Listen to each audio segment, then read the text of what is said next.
اس طرح کا فیصلہ کرتے ہیں تو اس میں حکمت ہوتی ہے، اللہ تعالیٰ کی طرف سے ان کی پکڑ نہیں ہوتی ہے۔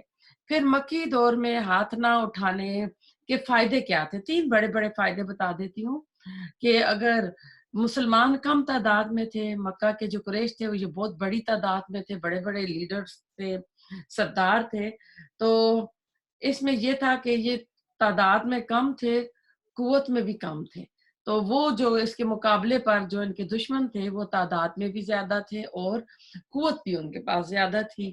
پھر اس میں دوسری جو حکمت عملی تھی، جو فائدے تھے کہ مسلمانوں کے اندر صبر اور برداشت پیدا ہو، کیونکہ جب انسان صبر اور برداشت پیدا ہوتی ہے تو اس کے اندر اور اس کے حوصلے بلند ہوتے ہیں، اور پھر اس وجہ سے رسول صلی اللہ علیہ وسلم کی اطاعت، اللہ تعالیٰ کے حکموں پر جو عمل ہوتا ہے وہ آسانی سے ہوتا ہے۔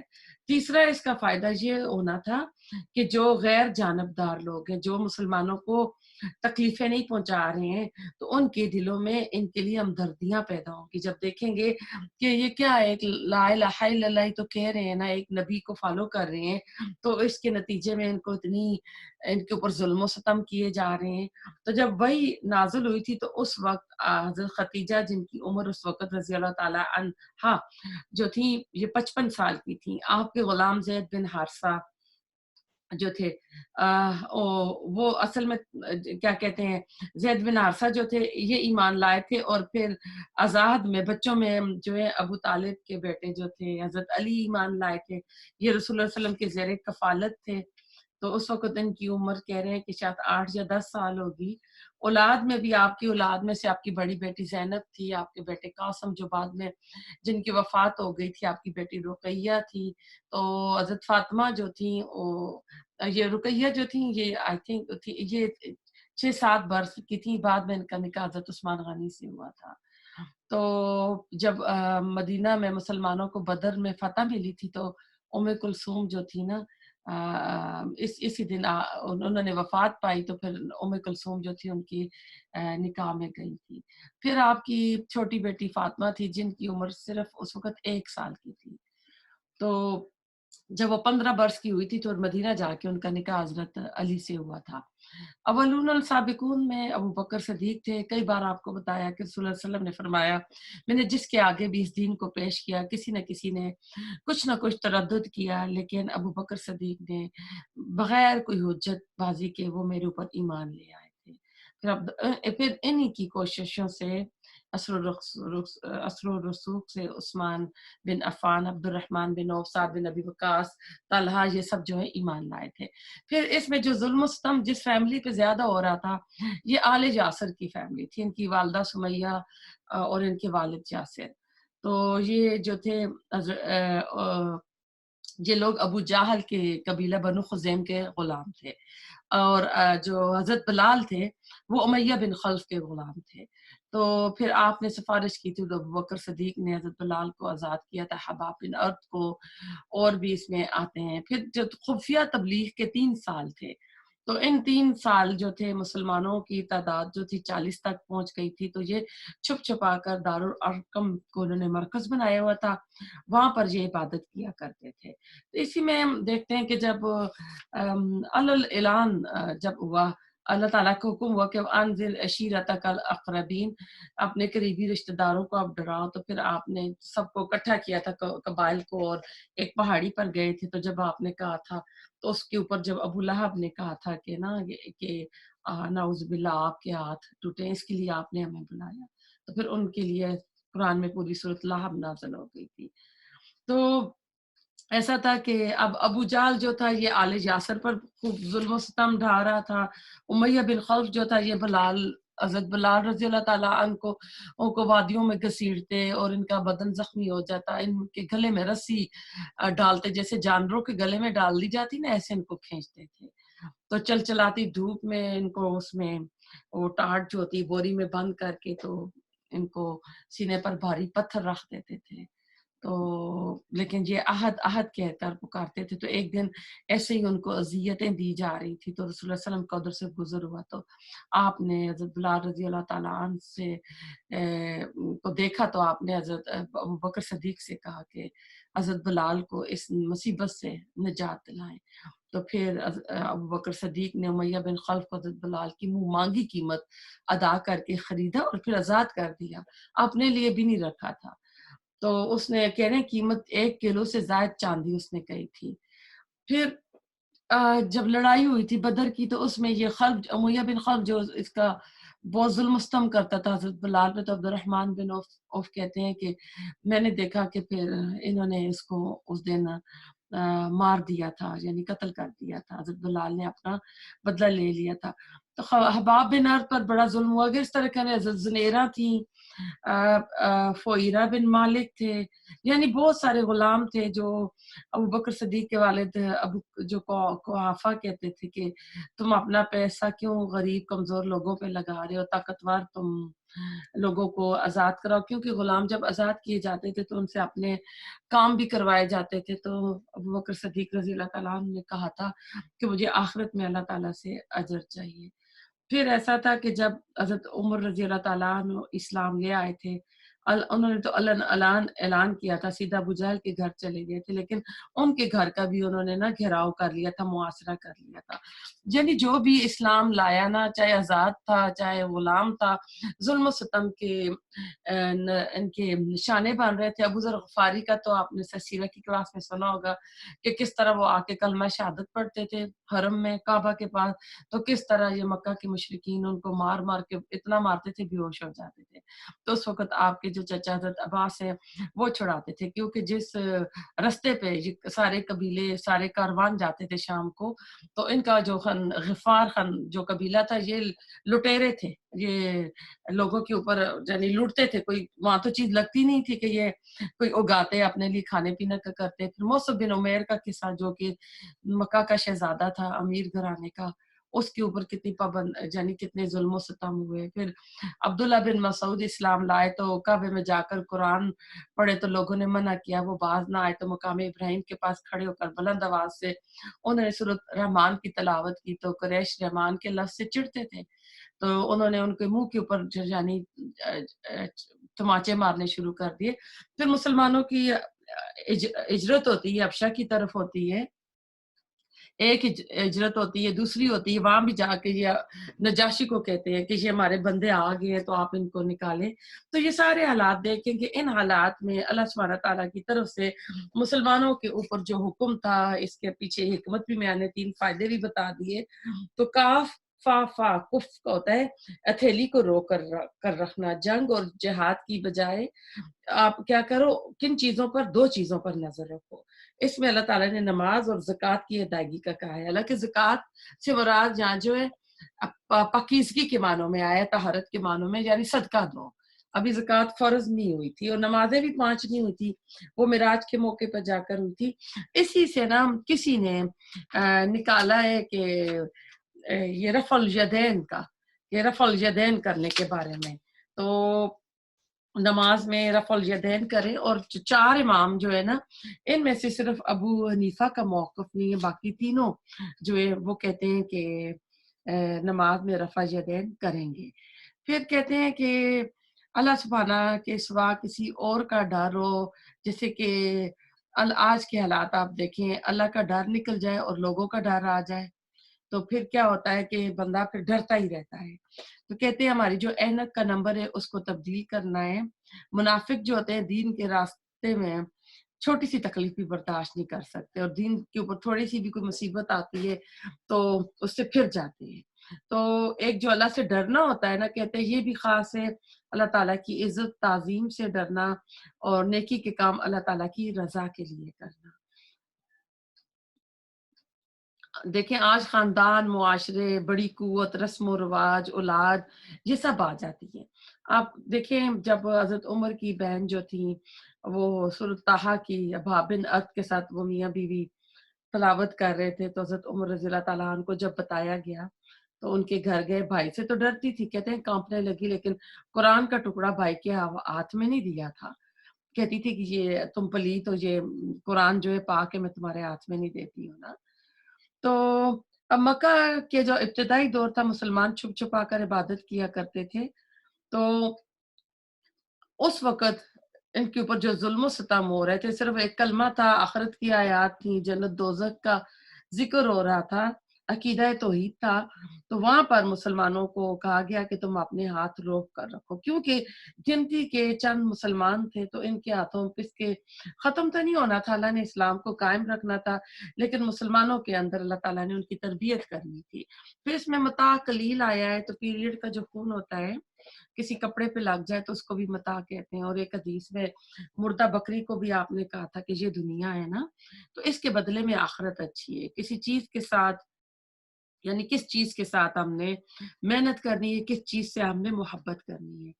حضرت خدیجہ رضی اللہ تعالیٰ عنہ کو تو جنت میں محل کی خوشخبری دے دی گئی تھی، تو اب ایسا ہے کہ ہم بھی دنیا کے فائدوں کے لیے، دنیا کی رونقوں کے لیے لگے رہتے ہیں، لیکن ہم اپنی آخرت کو بھول جاتے ہیں، وہ موت جو کہ ہمارے ساتھ لگی ہوئی ہے۔ تو کچھ لوگ وقتی طور پر دنیا چھوڑ کر دین کے لیے آتے ہیں، اور کچھ جو ہوتے ہیں اس میں قربانی کی سطح پر کام کرتے ہیں۔ تو اصل میں کیا ہے کہ اس راستے میں شروع میں بندہ آتا ہے تو کچھ مصیبت پریشانی آتی ہے تو شیطان اس کو اپنے سے دور کر دیتا ہے۔ اور اس میں جو رفع یدین کا کہا تھا کہ کچھ کہتے ہیں کہ اس سے مراد ہے کہ اپنے ہاتھوں کو روک کر رکھو اور رفع یدین نہ کرو۔ تو اصل میں اس میں امام حنیفہ کے علاوہ امام مالک، امام شافی، امام احمد رحمۃ اللہ علیہم یہ سب کہتے ہیں کہ رفع یدین کریں گے نماز میں، صحیح حدیث سے ہمیں یہ بات ملتی ہے۔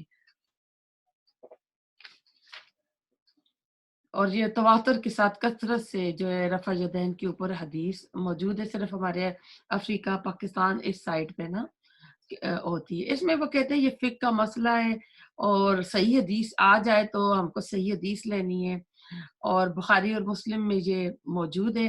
پھر یہ کہتے ہیں ان کی جو دو کتابیں تھی، ہدایہ اور قدوری انعام تھا، تو ان کی کچھ کتابیں جو تھی کہتے ہیں جل گئی تھی، تو پھر ان کے اسٹوڈنٹس نے آگے لکھا، کچھ اس طرح کی بھی بات اس سلسلے میں آتی ہے۔ تو اب ایسا ہے کہ اس میں ہم دیکھتے ہیں کہ ہمارے لیے، یعنی اس میں ہمارے لیے سبق کیا ہوگا نا، اس میں اللہ تعالیٰ نے ایک لفظ یوز کیا تھا، وَلَا تُظْلَمُونَ فَتِیلًا، دھاگے کے برابر۔ یہ فتیلہ جو ہوتا ہے کھجور کے اوپر جو ہم کھجور کھاتے ہیں تو ایک دھاگے کی طرح سفید لکیر سیدھا ہوتا ہے نا، وہ ہوتا ہے۔ تو ہم کو گناہ سے بچنا ہے، نیکی کرنا ہے، پھر نیکی بھی خالی نیکی جو ہے کام نہیں آئے گی جب تک ہم بری عادتوں کو نہیں چھوڑیں گے۔ اگر میں نیک بن جاؤں، غیبت کرتی رہوں، جھوٹ بولتی رہوں، دو لوگوں کو لڑاتی رہوں، تو وہ بات نہیں بنے گی۔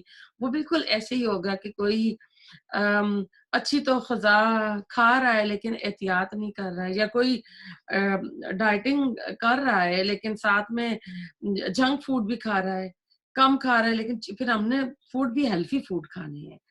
تو کسی چیز کی حقارت اور کمی کو بتانے کے لیے عربی میں 3 لفظ قرآن میں اللہ نے یوز کیے۔ کھجور کی گٹھلی کے لیے ایک لفظ آیا ہے نقیر، ایک آیا ہے فتیل، اور ایک آیا ہے کتمیر۔ نقیر نقرہ کہتے ہیں کھودی ہوئی چیز، فتیلہ بولتے ہیں ہلکا سا دھاگا کھجور کے چھلکے کے ساتھ جو ایک لگا ہوتا ہے، اور فتیل کہتے ہیں موم بتی کا دھاگا، دیے کی بتی کو فتیل کہا جاتا ہے، یعنی دھاگے برابر بھی اجر جو ہے انسان کا ضائع نہیں ہوگا۔ خلاصہ کیا ہے جو سارا پڑا کہ جب اللہ سبحانہ تعالیٰ کا حکم آ جائے کسی کام کا تو ہیلے بہانے نہ کریں، جیسا بھی کر سکتے ہیں، فاتقوا اللہ من استطعتم، اللہ سے ڈرتے ہو جتنی استطاعت ہے اتنا کام کرتے جائیں۔ جو چیز اس کی پہنچ میں نہیں ہے تو انسان اس کی تمنا کرتا ہے، جب وہ اس کو مل جاتی ہے تو پھر وہ اس کی قدر نہیں کرتا۔ تو ایسا ہے کہ جب آپ کو مواقع میسر آ جائیں، آپ کو وسائل مل جائیں، آپ دین کا کام پڑھ سکتی ہیں، آپ کر سکتی ہیں، اس موقع پر آپ فائدہ نہ اٹھائیں، آپ قربانی نہ دیں تو بات نہیں بنے گی۔ کچھ لوگ ساری عمر حج اور عمرہ کی تمنا کرتے رہتے ہیں اور روتے رہتے ہیں، لیکن جب حج اور عمرے پہ جاتے ہیں تو شاپنگ کرتے رہتے ہیں، اور حرم کے اندر جا کے نماز نہیں پڑھیں گے۔ ان کی نمازیں شاپنگ میں کرتے کرتے اذان ہوگی تو باہر سین میں پڑھ رہے ہوں گے، یعنی وہ جو دل کا ایک لگن تھا نا، وہاں جا کے وہ تڑپ لگن شوق شاپنگ میں بدل گئی ہے۔ تو لوگوں کے ڈر سے کوئی کام چھوڑ دینا ایسا نہیں کرنا چاہیے۔ ہم روزمرہ زندگی میں دیکھا جائے تو کس سے ڈرتے ہیں نا؟ ہمارے اور خاص کر دین کی بات کی طرف آنے کے لیے ہمارے اوپر جو ڈر غالب ہوتا ہے وہ قریب ترین لوگوں کا ڈر ہوتا ہے، شوہر کا، سسرال کا، میکا، اولاد، فرینڈ سرکل، یہ کیا کہیں گے نا؟ تو خوف اندرونی چیز ہوتی ہے، انسان کے ذہن کی پیداوار ہوتی ہے، جب کسی سے ڈرنا شروع کریں تو پھر وہ آپ کے اوپر حاوی ہو جاتا ہے۔ تو خوف کا سبب عام طور پر لا علمی بھی ہوتا ہے، دنیا کی حقیقت بتائی گئی ہے کہ یہ ایک جو ہے متاع جو ہے نا، ایک بہت ہی حقیر چیز ہے، تو تم اس دنیا والوں سے، دنیا کی رنگینیوں سے کیوں ڈر رہے ہو؟ آخرت تو مشکی کی چیز ہے، پھر دنیا کا نقصان کا ڈر نہیں رہتا، دنیا پھر انسان کو قیمتی نہیں لگتی، پھر انسان کو موت سے بھی ڈر نہیں لگتا۔ تو دنیا جو ہے یہ عمر کے لحاظ سے، مدت کے لحاظ سے، چیزوں کی کوالٹی کے لحاظ سے دنیا فانی ہے، اس نے ختم ہونا ہے، سائز کے لحاظ سے، کوالٹی کے لحاظ سے، وسعت کے لحاظ سے، وسائل کے لحاظ سے، یعنی آپ جو چیز بھی لے آئے نا دنیا اور آخرت کے مقابلے میں، دنیا حقیر ہے، دنیا فنا ہے، کل من علیہ فان وجب کا وجہ ربک ذو الجلال والاکرام۔ تو انسان کو اس حقیقت کو سمجھنا ہے، جب ہم اس حقیقت کو سمجھ لیں گے نا تو پھر بات جو ہے نا بنے گی۔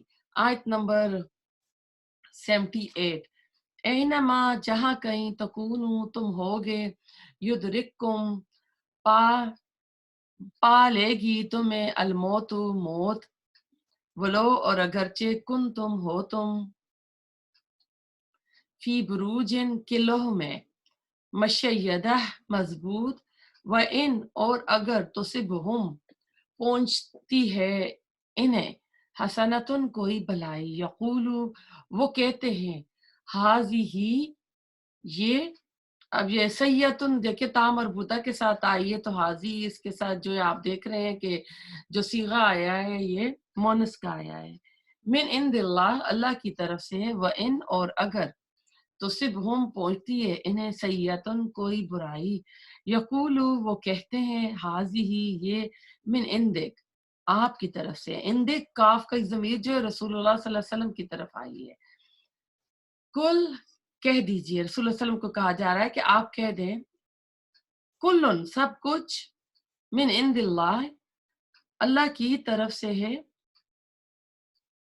فمالے تو کیا ہے واسطے ہا اولائے اس القوم قوم کے، لا یکادونا نہیں وہ قریب ہوتے، یفقہونا کہ وہ سمجھیں، حدیثہ بات کو۔ اس سے پتہ چل رہا ہے اس آیت سے کہ موت کا ایک وقت اللہ تعالیٰ نے مقرر کر رکھا ہے، وہ موت جو ہے اپنے وقت پر ہی آئے گی، وہ نہ آگے ہو سکتی ہے نہ پیچھے ہو سکتی ہے۔ آپ دیکھتے ہیں نا کئی بار کسی ماں نے خواب دیکھا ہوتا ہے تو بیٹے نے صبح ٹریول کرنا ہوتا ہے تو بیٹے کا کلاک جو ہے رات کو جا کے آف کر آتی ہے کہ یہ صبح اٹھے گا نہیں، اس کی فلائٹ ہے، نہیں جائے گا، تو بیٹا بیڈ پہ ہی مرا ہوا مل جاتا ہے۔ تو اور پھر ہم کئی بار ایسا ہوتا ہے کہ کوئی کسی ایکسیڈنٹ کسی چیز میں کسی کی موت واقع ہو جاتی تو ہم کہتے ہیں کہ کاش فون آ جاتا، تو ہمارے کاش سے تو کچھ نہیں، اللہ نے جو اس کی تقدیر لکھی ہوئی ہے، وقت مقرر تھا، وہ تو ہو کر رہنا تھا۔ تو یہ کہتے ہیں موت اس دنیا کی ایک اٹل حقیقت ہے، اس دنیا کا سب سے بڑا جو سچ ہے یہ موت ہے، جس کا ہر مسلمان کو سامنا کرنا پڑے گا، اور آج تک کوئی مائی کا لال پیدا نہیں ہوا ہے جس نے موت کا انکار کیا ہو، کوئی سپر پاور انکار نہیں کر سکتی، جس نے خدا کا انکار کیا، ایتھیسٹ لوگ جو ہیں وہ بھی موت کو مانتے ہیں کہ موت ہوگی، تو اللہ تعالیٰ کہتے ہیں موت تمہیں پا لے گی تم جہاں بھی ہوں گے، سمندر میں، پہاڑوں میں، کسی دوسرے سیارے پر۔ بروج برج کی جمع ہے، بارا جیم روٹ ورڈ ہے، نمایاں چیز، بادبانی کشتی جو ہوتی ہے اس کو بارجہ بولتے تھے، اور اس میں آیا ہے جو مضبوط بروج جو نمایاں نظر آئیں، مضبوط قلعے، مضبوط بلند عمارتیں، اور مشیدہ پکی، سیمنٹ سے پکی اینٹوں کی بنی ہوئی۔ بروج کا ایک دوسرا معنی آسمان کے برج بھی ہیں، اللہ کہہ رہے ہیں خواہ تم دنیا کے برجوں میں ہو یا آسمان کے برجوں میں۔ تو آپ دیکھیں آسمان میں، چوتھے آسمان پر کس کی روح قبض ہوئی تھی؟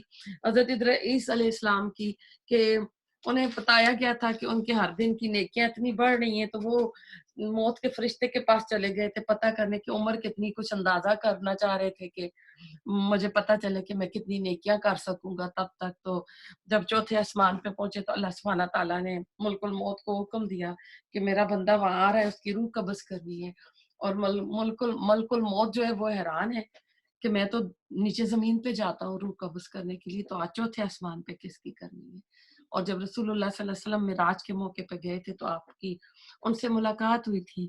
تو عبد المنافقین کہتے ہیں کہ جب انہیں نعمت ملتی ہے تو یہ اللہ تعالیٰ کی طرف سے دراصل اپنے اسلام کے اظہار کو کہتے تھے کہ ہم اللہ کو مانتے ہیں. حالانکہ محاورتاً محاورہ جو بولا جاتا ہے تکیہ کلام بول چال میں جو ہوتا تھا، اگر انہیں کوئی مصیبت آتی تھی ہر وہ چیز جو بری لگے اس کو وہ مصیبت کا ذریعہ قرار دیتے تھے اور اس کو وہ منسوب کرتے تھے کہ یہ محمد صلی اللہ علیہ وسلم یہ تیری طرف سے آئی ہے. تو کیوں ایسا کرتے تھے؟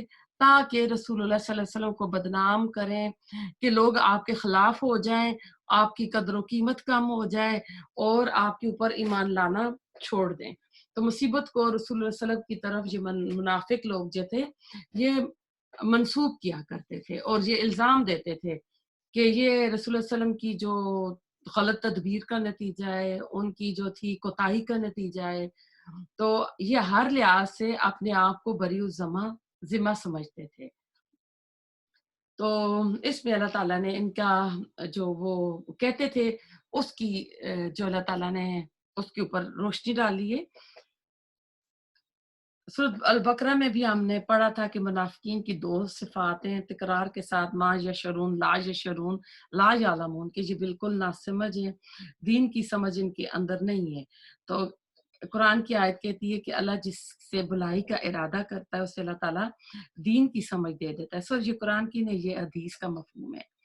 تو اس کے دل میں اللہ تعالیٰ کی باتیں اترنے لگتی ہیں. پھر اس میں شگون کی بھی بات ہے کہ نبی صلی اللہ علیہ وسلم کو نعوذ باللہ کہہ رہے ہیں کہ منعوس ہیں اور ان کی طرف سے یہ ساری چیزیں آ رہی ہیں، جیسے کہ سورہ یاسین میں وہ جو 3 نبی آئے تھے، رسول آئے تھے انہیں ڈرانے کے لیے، تو ان کو کہتے تھے کہ ہم تو تمہیں اپنے لیے منحوس سمجھتے ہیں، اگر تم باز نہ آئے تو ہم تمہیں سنسار کر دیں گے. تو انہوں نے ان کو پھر واقعی مار دیا تھا. پھر وہ ایک شخص جو آیا، حبیب کا ذکر آتا ہے. موسیٰ علیہ السلام کے ساتھ بھی یہی معاملہ ہوا. نوح علیہ السلام کو بھی بڑا حقیر سمجھتے تھے. تو ایسا ہر دور میں ہر نبی کے ساتھ ہوتا آیا ہے.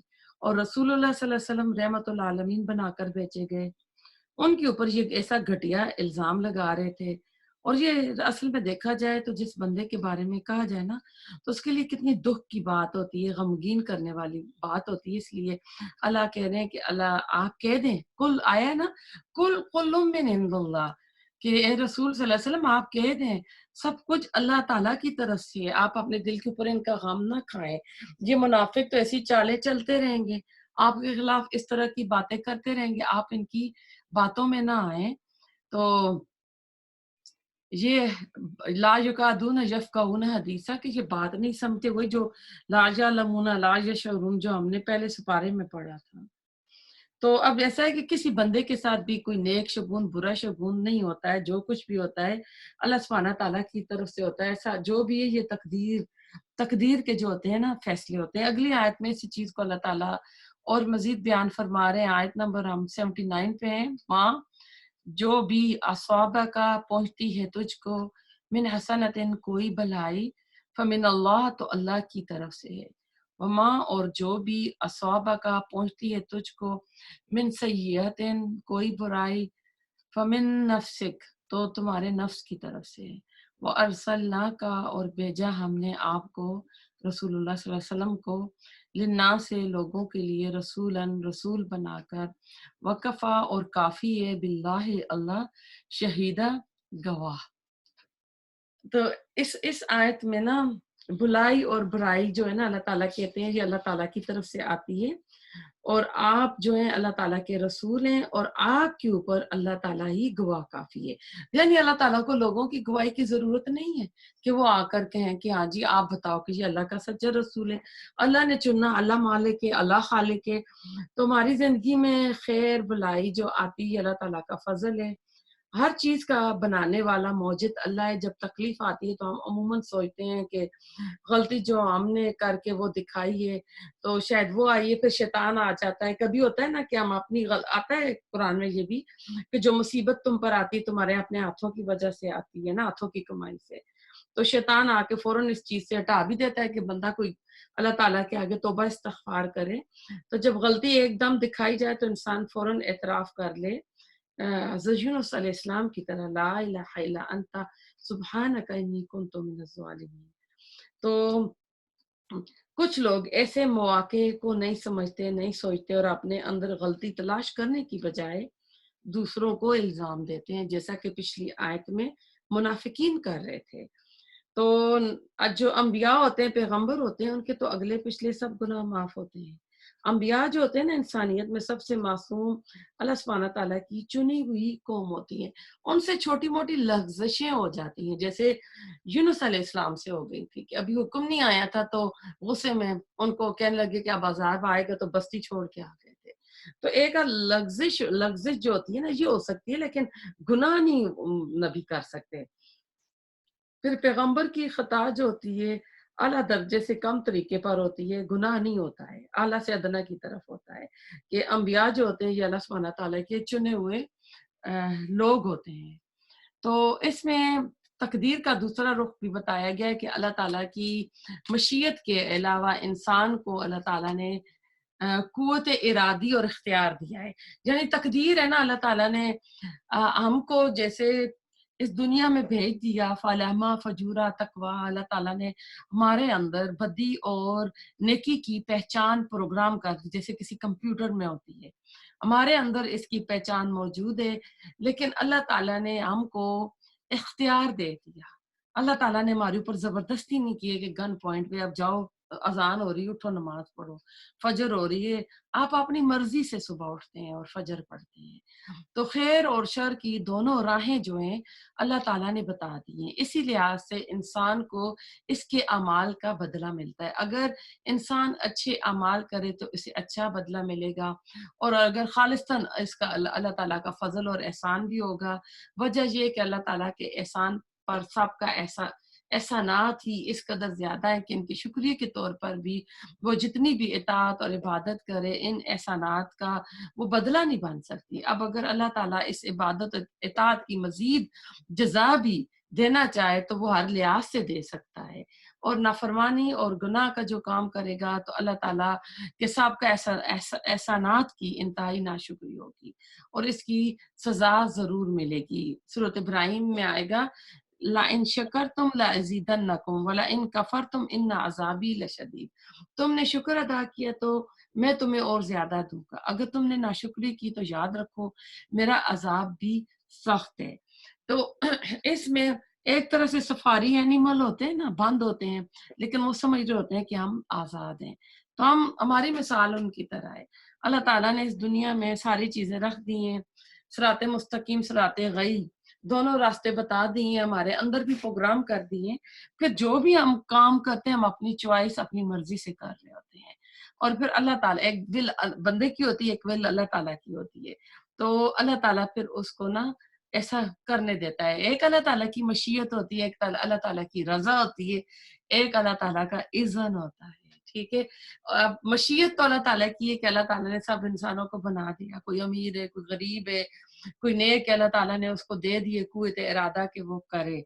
یہ اللہ تعالیٰ کی جیسے مشیت ہے. لیکن اللہ تعالیٰ کی جو رضا ہوتی ہے نا، وہ رضا جب بندہ کوئی غلط کام کر رہا ہوتا ہے فاجر فسق کا تو اللہ کی رضا اس میں نہیں ہوتی، اللہ راضی نہیں ہوتا ہے اس پہ. اور اذن کیا ہوتا ہے کہ جب ہم کوئی ارادہ کر لیتے ہیں تو اللہ تعالیٰ وہ اذن دے دیتا ہے. کوئی بھی کام ہم کرتے ہیں وہ یعنی باذن اللہ ہوتا ہے، اللہ تعالیٰ کے اذن سے ہوتا ہے. تو یہ تین چیزیں اس میں آپ کو سمجھ آ گئی ہوں گی. آیت نمبر یہ چلتے ہیں، آئی تھنک 80 آ گئی ہے اب آیت نمبر. جی، من جس نے اطاعت کی رسول کی فقط پس تحقیق اطاع اس نے اطاعت کی اللہ کی. ومن اور جس نے تولا منہ موڑا فما تو نہیں ارسلنا کا بھیجا ہم نے آپ کو علیہم ان پر حفیظہ